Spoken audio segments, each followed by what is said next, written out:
بسم اللہ الرحمن الرحیم۔ السلام علیکم ورحمۃ اللہ وبرکاتہ۔ عزیز طلبہ و طالبات، اسٹڈی سیکرٹس میں آپ سب کو خوش آمدید کہتے ہیں۔ ڈیئر اسٹوڈنٹ، آج ہم جماعت نحم کی اردو کی کتاب میں حصہ نظم کی آخری نظم کرکٹ اور مشاعرہ، اس کا خلاصہ پڑھیں گے۔ شاعر نے بہت ہی خوبصورت انداز میں کرکٹ اور مشاعرہ کی مماثلت بیان کی ہے۔ دونوں کی مشترکہ خوبیوں کو بڑے مزاحیہ انداز میں بیان کیا ہے اور کہا ہے کہ دونوں کا مقصد جو ہے وہ تفریح پہنچانا ہے۔ اس ذریعے سے شاعر نے بتایا ہے کہ کس طریقے سے انہوں نے اپنی ذہانت، اپنی عقل اور علم کو بروئے کار لاتے ہوئے دونوں کرکٹ اور مشاعرہ کو موازنہ کیا ہے اور ان کی خوبیوں کو بیان کیا ہے۔ شاعر کا نام دلاور فگار۔ دلاور فگار اصل نام دلاور حسین ہے، لیکن قلمی نام جو ہے وہ دلاور فگار ہے۔ ماخذ خدا جھوٹ نہ بلوائے۔ صنف کیا ہے؟ شاعری۔ یہاں تک مکمل ہوگا تو 1 نمبر ہے۔ خلاصہ میں سب سے پہلے شاعر کا مختصر ترین تعارف، یہ وہ تعارف ہے جس میں شاعر کی خوبیاں 2-3 جملوں کے اندر بیان کی جاتی ہیں اور اس طریقے سے بیان کی جاتی ہیں کہ شاعر کی پوری شخصیت جو ہے ان جملوں میں سما جاتی ہے۔ دلاور فگار پاکستان سے تعلق رکھنے والے اردو زبان کے نامور مزاحیہ شاعر، نقاد اور ماہر تعلیم تھے، جنہیں ان کی مزاحیہ شاعری اور ظریفانہ رویوں کی بنا پر شہنشاہ ظرافت، مزاح کا بادشاہ اور اکبر ثانی کے القابات سے بھی یاد کیا جاتا ہے۔ یہ تعارف ہے شاعر دلاور فگار کا۔ پاکستان سے تعلق رکھنے والے اردو زبان کے نامور مزاحیہ شاعر۔ مزاحیہ شاعر وہ شاعر ہوتے ہیں جو مزاح میں یا طنز و مزاح کے اندر بہت ہی چھپا ہوا ایسا پیغام دیتے ہیں جس سے معاشرے کی اصلاح ہوتی ہے۔ نقاد اور ماہر تعلیم تھے، جنہیں ان کی مزاحیہ شاعری اور ظریفانہ رویوں کی بنا پر شہنشاہ ظرافت اور اکبر ثانی کے القابات سے بھی یاد کیا جاتا ہے۔ خلاصے کی طرف بڑھتے ہیں۔ شاعر دلاور فگار کہتے ہیں کہ ہر چیز یا کام کا ایک مقصد ہوتا ہے۔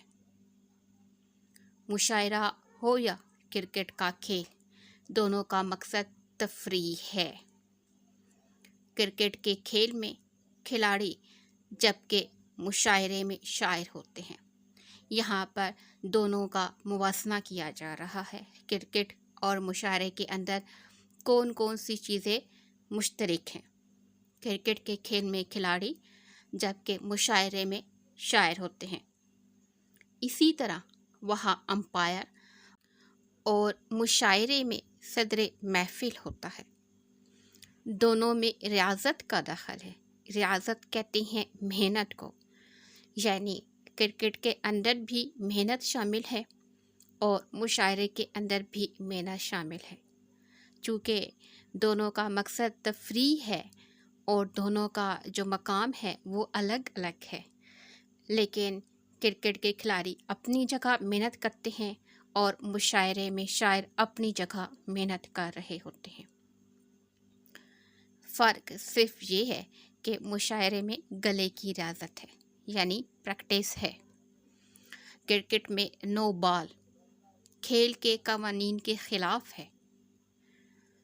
مشاعرے میں غیر واضح شعر سوچ کے لیے وبال ہے، یعنی جس طریقے سے کرکٹ کے اندر نو بال کھیل کے قوانین کے خلاف ہے، اسی طریقے سے مشاعرے کے اندر ایسا شعر جو کہ غیر واضح ہو، مبہم ہو، جس کی سمجھ نہ آ سکے، وہ سوچ کے لیے وبال ہے۔ ایک بڑا فرق یہ ہے کہ کرکٹ ٹیم کا ایک کپتان ہوتا ہے، مگر مشاعرے میں ہر شخص کپتان ہوتا ہے۔ شاعر کی سوچ کو داد دینی پڑے گی، انہوں نے کتنی ہی خوبصورت انداز میں کرکٹ اور مشاعرے کو مشاہدہ کیا ہے اور اسے شاعری کے اندر الفاظ کے ساتھ کس طریقے سے ان کی مماثلت بیان کی ہے، وہ ان کی ذہنیت اور ان کی علمی صلاحیت کو داد دینے کے قابل ہے۔ وہاں ایل پی ڈبلیو الجھاتا ہے، یعنی کرکٹ میں ایل پی ڈبلیو الجھاتا ہے، تو یہاں اندلیب مذکر یا مؤنث کا پھیر ہے۔ اندلیب کہتے ہیں ایک قسم کے خوبصورت پرندے کو، بلبل کو، اس طرح کا پرندہ کہ کچھ شاعر اسے مذکر کے معنوں میں استعمال کرتے ہیں اور کچھ مؤنث کے معنوں میں استعمال کرتے ہیں۔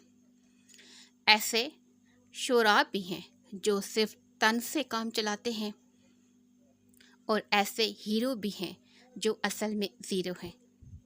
شاعر جو طنز و مزاح سے کام چلا رہے ہوتے ہیں، جو وقت ضائع کر رہے ہوتے ہیں، اور کھیل میں بھی ایسے ہی ہیرو ہیں جو اصل میں زیرو ہیں، جو کسی کام میں یا کسی کھیل میں جو ہے وہ اچھی پروگریس نہیں دکھا رہے ہوتے، صرف وقت ضائع کر رہے ہوتے ہیں، کھیل میں نالائق وقت گزارتے ہیں، جبکہ شاعر اناڑی ہو تو دماغ چاٹ لیتے ہیں۔ جس طریقے سے کھیل میں نالائق کھلاڑی جو ہیں وہ وقت گزار رہے ہوتے ہیں، بالکل اسی طریقے سے اناڑی شاعر جسے شعر کہنے کی سمجھ بوجھ نہ ہو تو وہ دماغ چاٹ لیتا ہے۔ اہل نظر میری باتوں کو سمجھ جائیں گے کہ مشاعرہ بھی ایک طرح کا کرکٹ میچ ہی ہے۔